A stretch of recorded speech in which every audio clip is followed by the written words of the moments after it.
I'm Boke with the Boke Okchamala YouTube channel, and today we're going to do another book review video.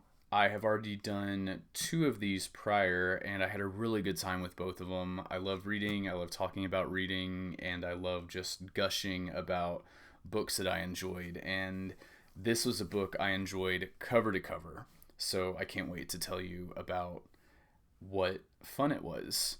And how it had me hooked and had me staying up till the wee hours of the morning because I just had to know how everything came together at the end. So, without further ado, the book in question is this fucking beast of a book. It is a 2011, I believe, a 2011 techno-thriller by Neal Stephenson, and the title is Reamde, which you might be thinking, oh, he meant to say read me. Nope, the title is Reamde. We'll get into that a little bit later in the video. I have to set this down carefully so I don't shake the entire desk when I drop it. Anyway, so before I jump right into the book, I'll tell you a little bit about my prior experience with Mr. Neal Stephenson, which here's a picture of him on the back. He's this, he's kind of a daddy, honestly. Look at that beautiful beard. Kind of hot. Okay, we're not going to sit here and objectify the author. Anyway, I first read a Neal Stephenson book, I think about 7 or 8 years ago, maybe even a little bit longer at this point, and quite by accident, it was actually a sequel, and specifically it was the sequel to Reamde, but the 2 books really only share a little bit of connective tissue and are vastly different in terms of what happens plot-wise, so I didn't feel that I was missing anything as I was reading the sequel. Now, having read the first book, I want to reread the sequel because A, not only did I enjoy the sequel and I would love to read it again, but B, maybe there's actually more than I remembered or than I realized connecting the 2, and I can enjoy the sequel even more because I'll have more context, and I'll, maybe there are things that happen in this book that are referenced in the sequel that I wouldn't have known for my first read. Anyway, the sequel in question was called The Fall or Dodge in Hell. So another kind of odd title. And I loved it. It was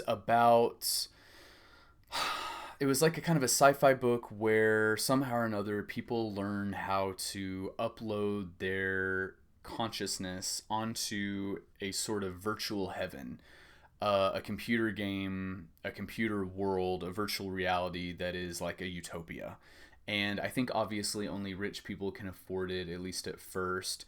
And I'm not sure if the book dived into the philosophy of, is it your literal consciousness being uploaded, or is it a computer program that thinks it's your consciousness and is programmed to act like you, but still isn't you?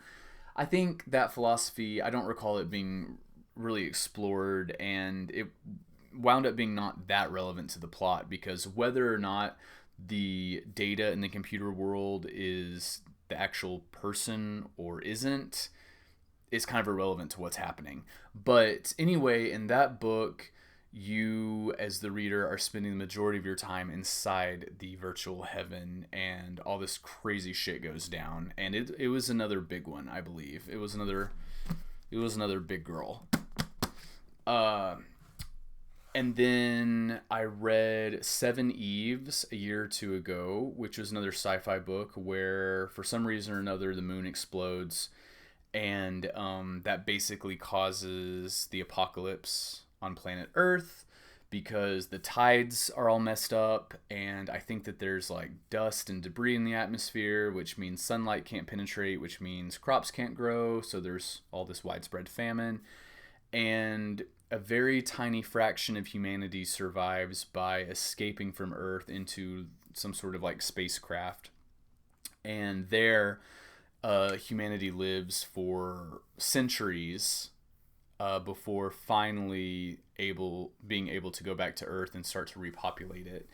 And as I recall, the reason it's called Seven Eves, one of the major plot points is that there's a point where I think there's only 7 humans left, period, and they're all women.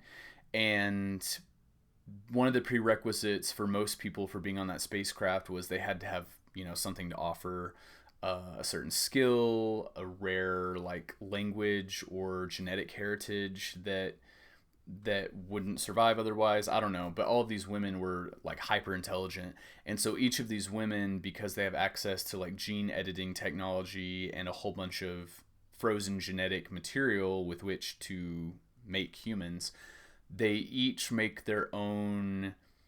Make is kind of a word that's doing a lot of heavy lifting there. They each engineer their own subspecies of human with certain like physical and mental capabilities that they think would be valuable. So there are like 7 unique subspecies of human that owe their origin to each of the 7 women. So that's why there are 7 Eves, like just like in the biblical legend, Eve is the mother of all humanity. These 7 women were the 7 Eves that kept humanity going after the end of the world.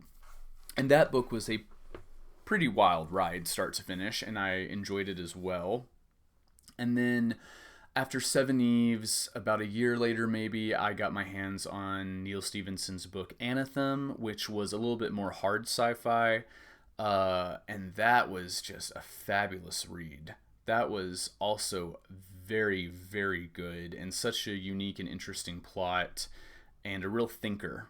I mean, kind of all of his books are thinkers, but Anathem was very thought-provoking and very compelling, and I'm becoming aware now, if I just sit here and describe all the plots of the other Neal Stephenson books, we'll never get to the book review. So I'll save my thoughts on Anathem for another time, but just know that it was fabulous. And so, with that being my most recent memory of a Steele Nevenson, with that being my most recent memory of a Neal Stephenson novel, I went into reamde with pretty high expectations, and I gotta say they were met. So, without further ado, let's get right into describing this book and sharing my thoughts on it. Let's see. I would say it has sort of a cast of main characters, a few like main characters, and then some supporting characters, but I don't even know if that's a good distinction. Scratch all that. The main character that you start with as the reader is this older guy, I guess probably in his 60s, if not older, named Dodge. His real name is Richard Forthrast, I think. Forthrast, something like that. And his nickname is Dodge because he was a draft dodger during the Vietnam War, which honestly, king shit, love that. And his family, at least one of which is like hyper conservative and hyper Christian, they gave him shit for it, but even after they sort of get over their political differences, the nickname Dodge sticks, and he's cool with it, and he doesn't give a shit.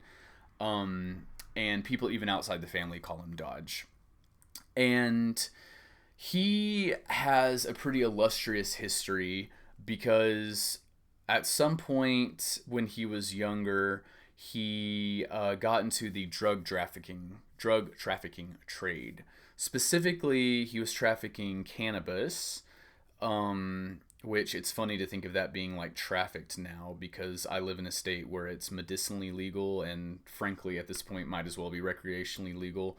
And when I think about cannabis compared to something hard like methamphetamines or heroin, I'm just like, what are we doing? Like a plant that makes you feel funny when you smoke it versus stuff that like literally kills you and causes ODs and all this other, anyway, but whatever. So Dodge learned about the world of drug trafficking and was able to have these like secret routes, particularly one route that cuts through the northern part of the United States and up into Canada. And he also learned about money laundering, and he's really smart and really savvy. And long story short, because this isn't even explored that much in the book, you just know about it as it starts and it has relevance to the plot. Dodge's knowledge of money laundering is ultimately what sets him up to create a massive multiplayer online role-playing game, think like World of Warcraft, called Terrain. Terrain is both the name of the game that Dodge helps create, and it's also the name of the world in the game. And at risk of like spending too long explaining this and not being very compelling and interesting with describing this book, basically what makes Terrain interesting as an RPG, as an MMORPG, is that, so I don't know how much of this is true. I have a feeling a lot of it is, because Neal Stephenson does his research and seems very intelligent. And it seems like some of this I looked up later and was able to verify it. But my understanding is that even though World of Warcraft is a computer game, people make money playing it. Like, for instance, if you love playing video games, but you don't have a ton of time to like level up your character so that it can be really powerful and have all the best equipment and all the highest stats, you might theoretically pay someone to do all the level grinding for you, and then you just have saved yourself a bunch of time and grinding, and now can just play the game with a really powerful character. That's just one way that you can make money playing a video game, but there's other ways too. And so Dodge, the character in the book, because it already sounds like we're getting way off topic, Dodge knows that and understands it, and because of his knowledge from money laundering, he realizes that you could make quite a bit of money if you made a video game, a computer game that had a really complex and grounded money currency system as its like core. In other words, he thinks to himself, I'm going to build this game, but sort of with the idea is that it's going to have this really compelling, really realistic, really researched currency system. And it's going to have bearing on real world currency, and I'm going to build in all this infrastructure and all this code that makes it very easy for people to make money playing the game.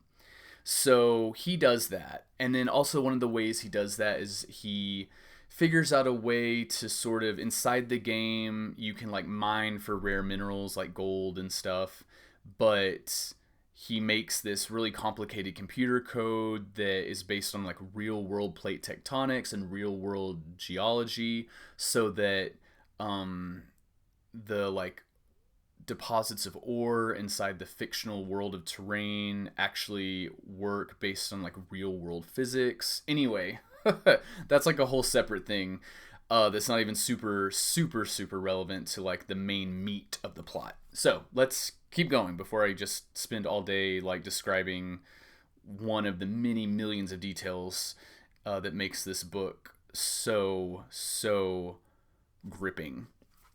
So Dodge uses his knowledge of money laundering to eventually help create this massive multiplayer online role-playing game that was built with making real-world money in mind from its very inception.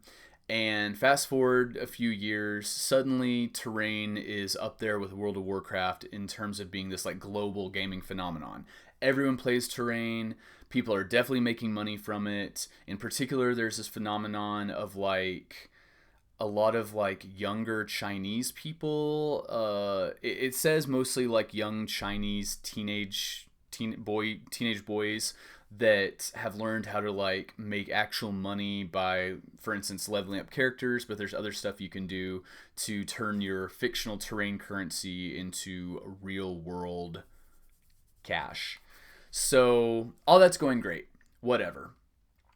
Anyway, the book opens with Dodge kind of reflecting on like how far the game has come and what a cultural phenomenon it is and how much money he has now.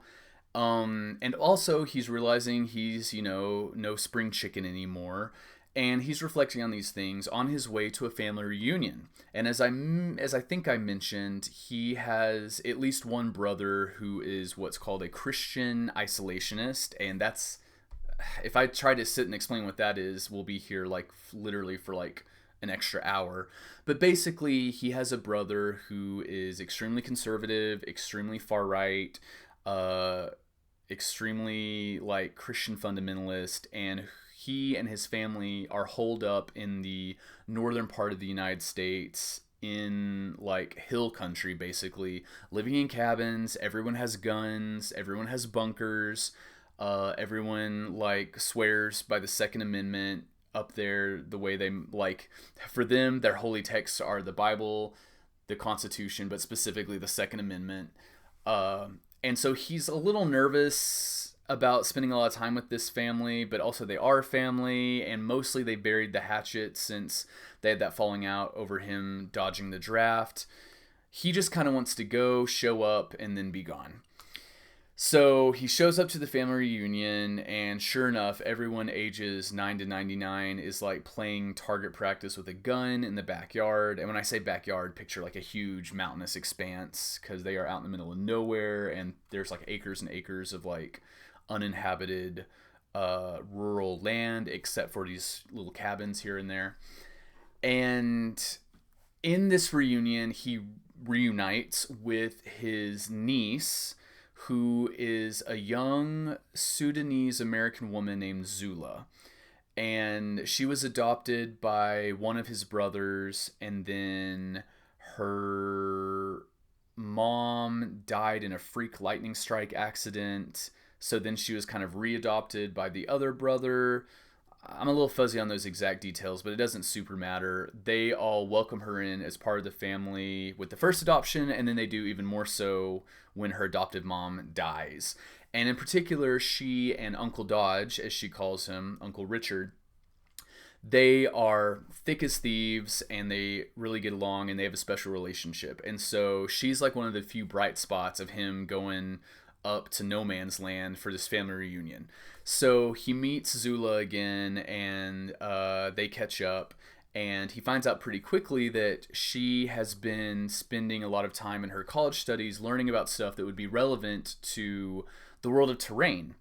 The company that runs terrain is called I think Corporation 9592. It's some arbitrary string of numbers.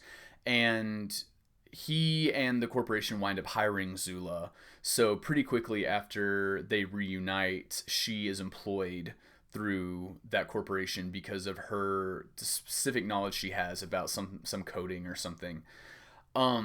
Actually, I think it's something to do with that currency system, now that I remember it, because she knows about lava flows, and lava flows are relevant to the plate tectonics, which influence how there are certain deposits of mineral and ore in the fictional world terrain, and so they need her knowledge to beef up their like currency system, whatever. That is not actually super relevant. Point is, Uncle Dodge is like, hey, you know a bunch of stuff that would be useful to my company, and I know you need a job, so let's just nepo baby you right in. Except she actually does have the skill set for this job. Zula is one of the other main characters. So let's shift focus a little bit. So at the time that Zula and Dodge reunite in the like Christian isolationist whack job land, she is dating this guy named Peter, who turns out to be a prick and useless and an asshole and causes a lot of problems. Spoiler alert, he gets killed off pretty quickly, so we don't have to waste too much time talking about him. But his actions ultimately set off the crux of this book. So, here's what happens. Uncle Dodge is hanging out with Zula, and he meets her boyfriend Peter, and Peter's kind of sullen and a little bit weird, and Dodge doesn't immediately take a liking to him, but what can you do? You know, if you love family, that means sometimes you have to put up with their weird, shitty partners. Well, a little bit later, after the reunion, Zula and Dodge are hanging out at one of Dodge's properties, because remember, he's a millionaire after having helped build the world of terrain.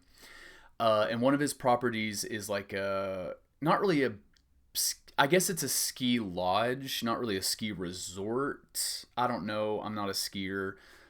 It's for something called cat skiing, which I already forgot what that means and how that's different from regular skiing.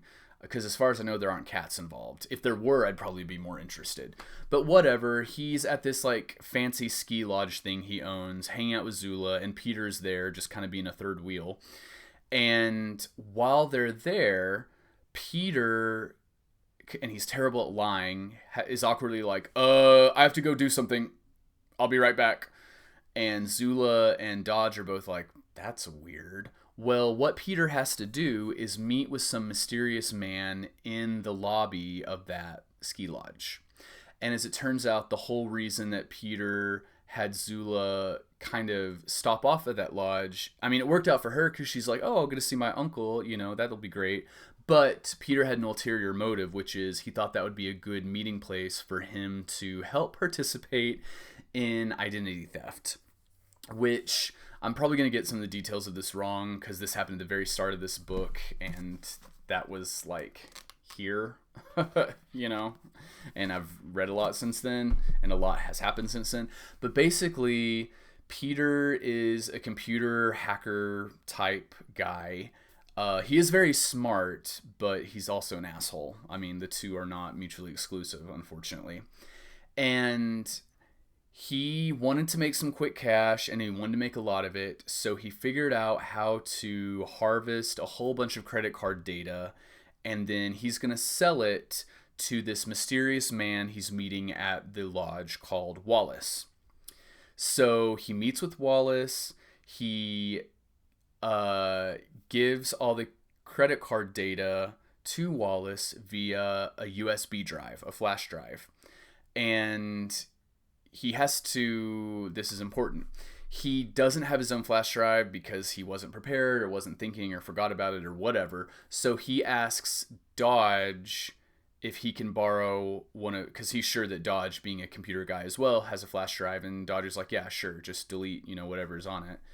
Anyway, where I'm going with this is that Peter's information that he gives to Wallace is corrupted and accidentally carries a virus from Dodge's laptop that Dodge had no idea was even present. And the virus, I think there's a real world virus called reamde, and it's ransomware. So it's something where, if you're wondering why that light turned off, I have a grow light for some of my plants, and it turns off at 8:30. So that's how I know I've been talking for a while. Also, I'm going to quickly make sure. Okay, I'm recording. Sometimes this quick time will just stop recording. Okay, so whatever. reamde is a ransomware virus, which, as the name implies, hackers hold your data or your computer or your files or whatever for ransom, and then you give them money, and then they release your files theoretically. And what Peter and Dodge didn't know is that Dodge's laptop actually had ransomware hanging out on it in the form of the reamde virus, which was either an intentional or maybe unintentional misspelling of readme. You find out that the creator of the virus was this young Chinese kid, so maybe there's a language barrier, or maybe he was just typing the word fast. But anyway, reamde is like a misspelling of readme. And Dodge didn't know that the virus was on his computer because the virus could only work through a weakness in Microsoft Outlook, and Dodge never used Microsoft Outlook, so his computer was never actually vulnerable to the virus, even though it was hanging out there kind of waiting to go into action. It never could because Dodge never had Microsoft Outlook. But the virus, as viruses do, can be replicated, and it was replicated on Wallace's laptop when Peter unknowingly transferred it from Dodge's computer to Wallace's computer. So that was kind of a lot. Wallace leaves the lodge thinking that he got all that personal data that Peter stole for him. Peter leaves the lodge with a whole bunch of money, a lot of it. And in fact, he has to kind of awkwardly tell Zula, hey, let's take the long way around and let's cross back into Canada here or here. I'm trying to remember which side of the border they were on, but it doesn't super matter. The point is they have to cross a border, and he does not want to have to explain to the border patrol, wow, I have all of this cash and no legal way to account for why I'm carrying all this cash. So he has to lie to Zula, and he's not good at lying because at this point he still has not told her that he is a computer hacker who's getting involved in some shady stuff. Not even because he has to, he just wants money. And then, of course, neither him nor Wallace at this point realize that along with the data, a virus was transferred. So, fast forward a little bit, and Zula and Peter are at Peter's house, I think in Seattle. And Wallace shows up with members of the Russian mob. And they cut Wi-Fi access, they cut the security cameras, they move in and hold Peter and Zula hostage very quickly. And at this point, I did forget to mention this, at this point, Peter and Zula have broken up because Zula has finally said, Peter, you've been acting weird ever since that guy you met at the lodge, which you never explained in any satisfactory degree to me or my uncle. Why did you need my uncle's flash drive? What is going on? And he is not good at lying. He just breaks down and says, I needed some money. I got involved by selling some data, but the deal is done. We have a ton of money. We're good to go. And she's like, oh, so you put my life and my standing as a U.S. citizen like in danger? Because I'm not quite sure. Like, I think at that point she's a full U.S. citizen, but you know, keep in mind that she is a black woman from Sudan, and you know, America doesn't have an amazing history with racial minorities. Shocker. Or with women, for that matter. Double shocker. So he put her in so much danger and could have gotten her in so much hot water for nothing, basically. And so she breaks up with him. But she's at his house because she's packing up the few things that she had and getting ready to like leave when Wallace shows up. And he is fit to be tied. He is pissed because it didn't take that long to realize that his computer was acting funny and he couldn't access all that data that he would spent a lot of money on obtaining from Peter. And the thing is, on the hierarchy, Wallace is down here, and there's bigger and bigger and bigger bosses that were all depending on him to secure that data, and were really starting to get pissy that they didn't have data and that he no longer had the money. So Wallace now has a target on his back, and he is furious. And he actually thinks that Peter double-crossed him. So he shows up with his goons, ready to just kill Peter if he doesn't cooperate. And then Peter has to... It takes a little bit of back and forth, but he, with Zula's help, eventually figures out that a virus was accidentally transferred from Dodge's PC. From Dodge's laptop. And Wallace more or less understands this, but the thing is, Wallace is kind of at the bottom of the pecking order, and Wallace answers to a more senior and more powerful member of the mob named Ivanov. And really quickly, if I'm pronouncing these names wrong, I'm sorry. I think Ivan, right? Ivanov, whatever. And so Ivanov is a little bit crazy and a little bit, got a little bit of a hair trigger temper. And, well, Ivanov also shows up with his own goons, and they take Wallace into a room once it becomes apparent that the data is probably gone and that Wallace is in way over his head. And they actually, they solve all of Wallace's problems at once, if you catch my drift. And a Wallace-sized corpse is then later dragged out of that room. And so at this point, Peter and Zula, they're like, oh, we're fucked. Zula she can't even be mad at Peter because there's like no point in it. Like, it's so far gone, and there's like nothing they can do. So at this point, the plot has really kicked into second gear. Ivanov still has to answer to his own superiors. And at this point, he thinks that if they can somehow find the hacker or troll or whatever that made the reamde virus, that they still might be able to get the data, but at minimum they'll be able to kind of exact their revenge upon this person. So it's gotten very personal for Ivanov, and also he's a little bit crazy. It's implied that he has like high blood pressure and like mini strokes, and that they've like damaged his brain. Um, so he thinks that Peter and Zula are much more elite computer hackers than they actually are, but they play into that because they're afraid that they will get killed the second they fail to remain useful. So they convince Ivanov that, yeah, we can figure out who made this virus, like who actually wrote and made the original virus, and maybe even have access to the data, but for sure there's money to be had if we can trace this guy down. And so before too long, with a little bit of finagling and Zula calling in some of her coworkers from that corporation that runs Terrain, and she's on, a monitored line. Obviously, the Russian mob are making sure that they don't call for help, don't call for the police, don't, let anyone know that something fishy is going on. With a little help from some other computer brains in the business, they're able to realize that the originator of the reamde virus is probably in this port city in China. And Ivanov says, "Okay, we go to China." And yeah, that's how the main action of the book really kicks off.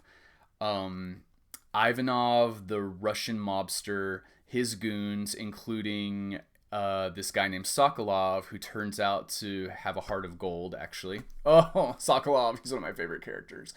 Also, Zula is amazing. She's so badass and so resourceful. Even though she's held hostage for most of the book, she's still able to like influence the plot and literally save people's lives through the choices she makes.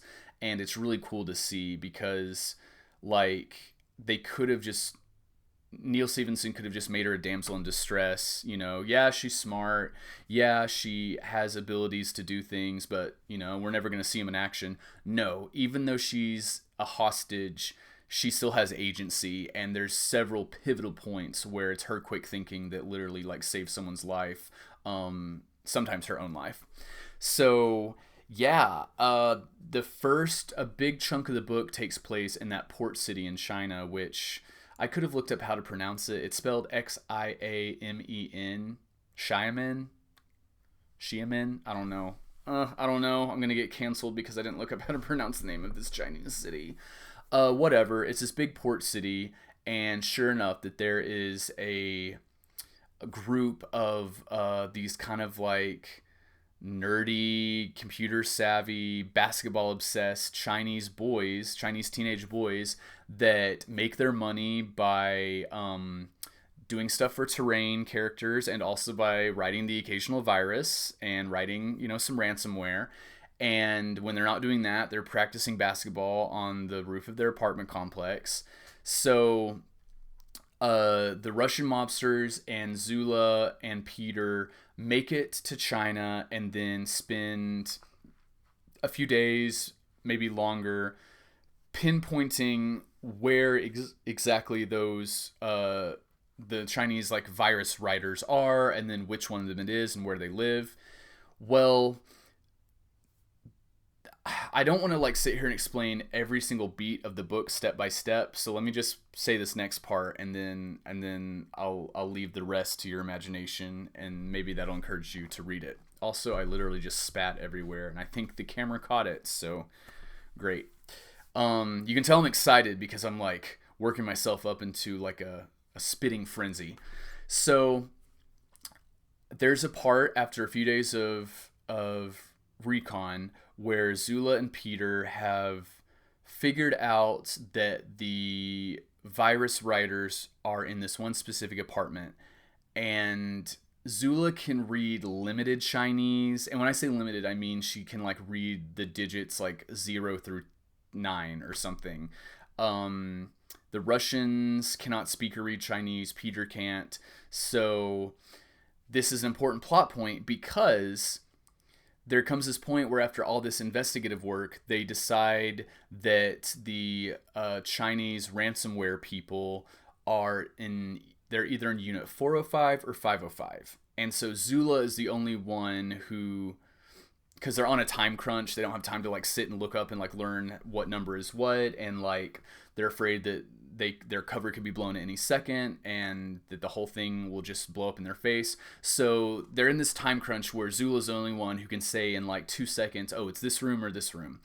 And in her heart of hearts, she cannot bring herself to be the reason that some random Chinese kids which, quick sidebar, the ransomware and stuff that they wrote, like, I'm not saying it was like morally cool to do, but they were asking for the equivalent of 73 US dollars. We're not talking like major hauls of money or like life and death consequences. These are some Chinese kids trying to make a little extra money, not even $100 of it, and she just cannot bring herself to tell the Russian mobsters where these kids are so that they can go in and torture and then probably kill them all. She can't do it. Even though she's held hostage, she still has this like incredible sense of like integrity and conscience. So, with the timer running out and only a few seconds to say like, oh, it's this room or this room, she lies. And she tells the Russian mobsters they're in room 505 when actually they're in room 405. And she knows that, but she's trying to protect these kids. And they basically storm that apartment room pretty quickly afterwards. And as has been established, that was not where the Chinese hacker virus kids are. They are in the room below it, I guess. But Zula, thinking quickly, is able to like connect and reconnect their power, like disconnect it and reconnect it, and she's able to send them the SOS signal. She's basically saying like, y'all need to get out of Dodge, if you will. So I don't think they realize that she's sending them Morse code, but they realize something's wrong and someone's trying to tell them a message. And then just as they're kind of deciding what to do, just as these Chinese kids are deciding like, ooh, do we need to skedaddle? Like something's crazy's going on here. Well, just as they're making up their minds about that, the Russian mobsters bust down the door of the room above them, thinking that they're gonna catch these kids.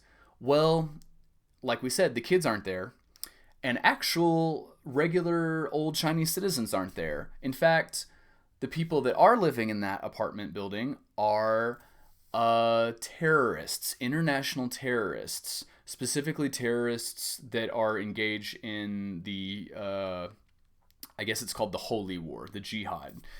And they have been operating there for months, and they have a ton of ammunition and explosives, and very quickly the Russian mobsters realize we got the wrong one, boss. This ain't it.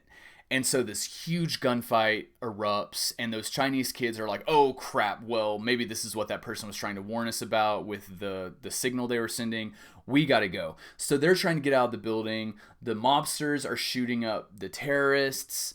And then, of course, because there's all these explosives to make like bombs and stuff, something eventually catches fire, and then the whole building explodes. And at this point, Zula and Peter are still thinking like they have no idea what's going on. All they know is that there is a lot of gunshots and a lot of explosions, and they barely make it out of the building. Peter doesn't actually, because he abandons Zula. And this whole time, no one has liked Peter, because obviously Dodge never liked Peter, and then Wallace got pissed at Peter, obviously. And then the Russian mobsters are also pissed at Peter. They mostly take Zula as hostage to make Peter do what they want. But then they realize pretty quickly that Peter's so selfish, he's not really motivated by what happens to Zula. And so they really like shit on him for that, because the Russian mobsters have this like kind of gentlemanly, chivalrous code of honor going on. I mean, not so much that they won't hesitate to hold a woman hostage, but like they're unfailingly polite to her and stuff.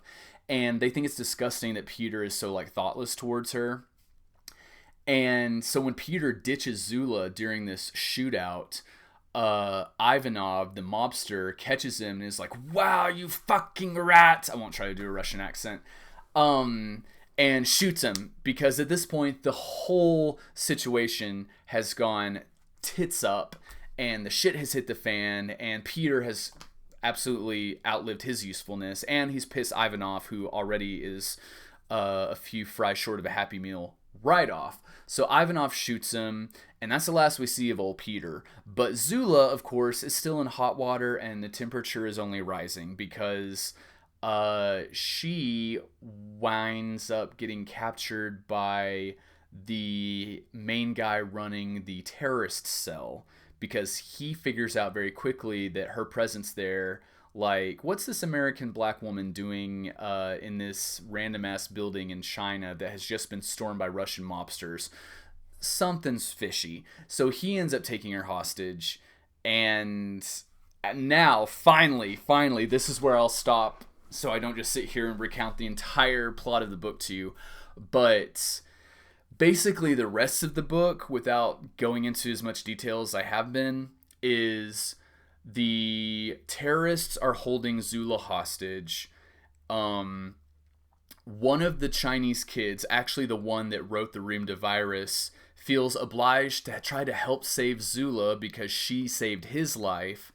And also some other characters like that Russian guy, Sokolov, that winds up also wanting to save Zula because in the whole situation, he felt that she was the only one with any moral code. And he also has like a personal vendetta against the ringleader of the terrorist group. And then, I didn't even mention this, the whole time all of this is happening with the shootout in the apartment building in China, across the street from that apartment building is a British secret agent who has been secretly monitoring the terrorist cell, and she knows about their activity but has been waiting from orders from her higher ups before she does anything. So when that building blows up, she thinks, oh fuck, my cover's blown. So she gets roped into it. And of course, eventually Dodge, back in America, realizes that his adored Z, I tried to say Zula and niece at the same time, his adored Zeus Nula, has gone missing, and he's pretty intelligent, so he's able to start putting some clues together and realizing that something afoul is afoot, especially after he goes to Peter's house and finds that like the wires are cut and there's signs of a break-in and all this stuff. So most of the book is this like international cat and mouse game, and all these different players are in it with their own different like motivations. We've got the mobsters, we've got the terrorists, we've got the American secret agents, the Canadian secret agents, and the British secret agents. We've got the Chinese police, we've got the Chinese hacker virus writer kids. We've got those isolationist Christian nationalists living out in no man's land. And at the epicenter of it all is Zula, who is just trying to kind of go from one shitty situation to another without getting killed or getting other people killed if she can help it.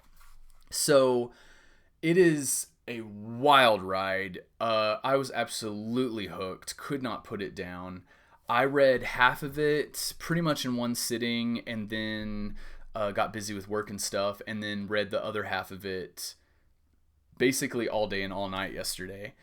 And yeah, I just thought it was fabulous. If you like the idea of espionage and shootouts and World of Warcraft inspired RPGs, if you like well-written and unique and distinct characters, because there's a lot of characters in this book, and you are never mixing one character up with the other, ever. And it's not just because they're different races, different nationalities, etc. Like, they have such distinct characters, they have such distinct personalities and quirks and, like, flaws and virtues. Yeah, you're never, like, wondering, wait, who's talking, or wait, which part of the story am I in? Stephenson does a really artful job of kind of going from place to place. Like, one second you're from Zula's point of view as she's held hostage in a jet above the Pacific Ocean, and then the next you're in this Russian mobster's head, Sokolov, as he is meeting the British secret agent, and they're trying to figure out how to get to the terrorist cell. And then you're in the head of the British secret agent herself, and you learn a little bit about her story and how she came to live in China. And then you're back in the United States with Dodge, hiking through the wilderness. And then for a second, you're in the world of Terrain as like an elf sorcerer or something. Because Terrain is... It ended up... That is one thing I'll say. Because the sequel to this book, because the majority of that book by far took place in a virtual reality... I kind of thought this book would be the same, but the truth is the world of Terrain doesn't have a ton of bearing on the plot. It's relevant to the plot, but most of the main important things that happen and most of the plot developments, it's taking place in the real world. You occasionally slip into the world of Terrain for like a few different reasons here and there across the book, but I went into this book thinking that I'd be spending a lot more time like listening to like, warfare between like orc armies and elven high priests and fairy queens, when the truth is that's a very small percentage of this book. Like I said, it was a lot more like Jason Bourne, James Bond, Carmen Sandiego, international espionage and intrigue and like military. Oh my gosh. And you can tell that Neal Stephenson either is a gun nut or has someone in his circle, in his like literary circle, editing circle, that is a gun nut, because the attention paid to the weapons, the ammunition, the gun handling protocols. Anytime a character is holding or handling a gun, it's either made a point that they're handling it safely and like pointing the muzzle away and like not being thoughtless with it, or it's pointed out that they're ignoring gun safety, and you as the reader are meant to think, oh, this person's really irresponsible with firearms, and that's part of their character.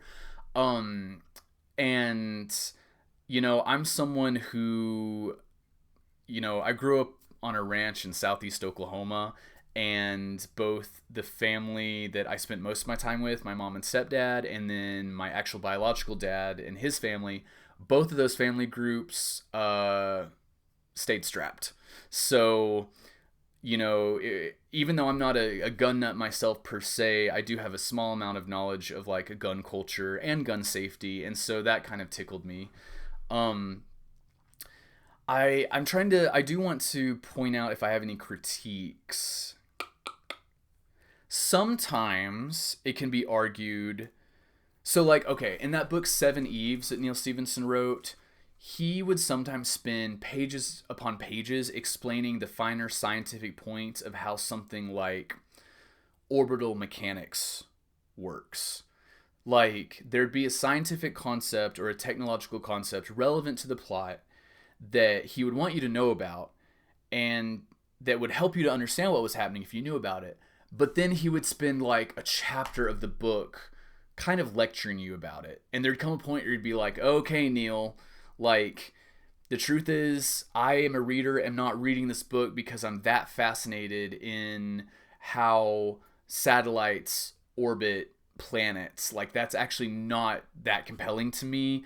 I want to read about the ladies making superhumans, or I want to read about the moon blowing up. That was not as bad in this book as it was in Seven Eves. Like, his long sidebars where he's explaining something in detail wasn't quite as bad. But that might be because I was used to it. And so, like, I guess what I'm saying is Neal can be a little bit wordy. And if you like what he's being wordy about, it's fine, because you're along for the ride and you're along for the knowledge and you're just like in that student mindset, soaking it all up word after word. But if he's being wordy about a subject that isn't grabbing you, you might find your eyes glazing over a little bit, and you might find yourself starting to skim paragraphs until you get back to the meat of the plot. So that is a critique I'll say.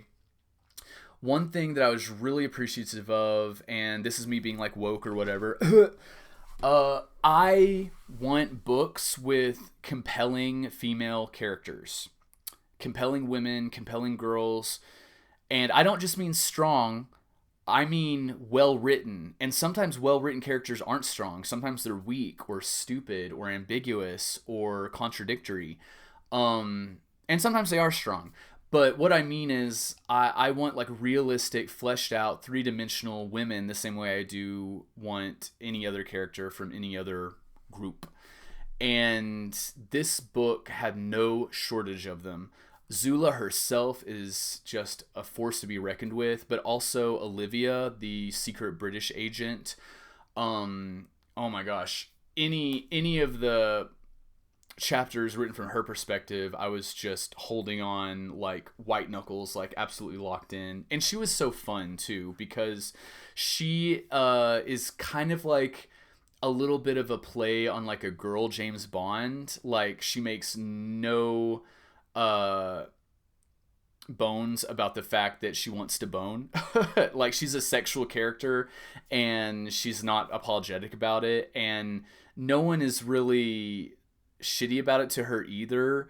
Like they're just like, oh, that's Olivia. Like there's this one part where her like handler is like, Olivia, this point of contact that you're gonna meet, he's exactly your type, so I'm warning you that so you don't make any decisions you regret later. And she's like, oh my god, get off my back. And then when she meets him, she's like, shit, he is my type. So I just thought her character was so fun. I did think of a critique, actually. There are 3 different romantic relationships that are kind of teased either overtly or more subtly throughout the book. And by the resolution of the book, all 3 relationships have become like reified. And it felt a little shoehorned in. One of those 3 relationships made sense to me. Specifically, there's this... If I was feeling really charitable, I could even say 2 of them made sense, and it's kind of a fun little, tie a bow on it, happy ending to like let these characters fall in love and then be happily together by the end of the novel. But all 3 of them just felt like a little too pat, a little too Disney, and of course they're all straight. I recently have enjoyed a lot of really high quality queer literature, so to jump back into a world that was extremely heterosexual, I wouldn't say it was jarring, but I don't know. This probably says something about where I am in my personal life right now. I am a single person at the time of this recording, and recently I've been a little bit more curious about what life would be if I were in a relationship with someone. And so maybe for those reasons, reading not 1, not 2, but 3 romantic relationships all like culminate at the end of the book, it just felt like... Sorry, my screensaver came on. It felt a little trite, I guess. I don't know. It felt a little bit like... Did you just throw that in there, Neal? Did you just want to throw your romance fans a bone, even though this is not a romance book and no one would pick it up thinking it was? Like I said, 1, maybe even 2 of the 3 relationships made sense, but all 3 of them together, it just... Yeah, that was something that bothered me a little bit. But that's such a minor critique, honestly. That was such a small fraction of the book. Like, it was certainly nothing that would stop me from like rereading it or from recommending it. Anyway, I'm just now becoming aware that I've spent 53 minutes talking about this book. Wow. I've actually done a longer book review video. I did one that was like an hour and a half, so this is shorter than that one, but I think this is a good spot for me to wrap it up. So yeah, Reamde by Neal Stephenson, techno-thriller, highly recommend for people that like guns and like well-written female characters and well-written male characters for that matter, and computers and espionage and international politics and shootout scenes and secret military operations and the occasional mention of a magical RPG, a magical RPG. I think I tried to say MMORPG. You can tell I've been talking at this webcam for too long. Okay.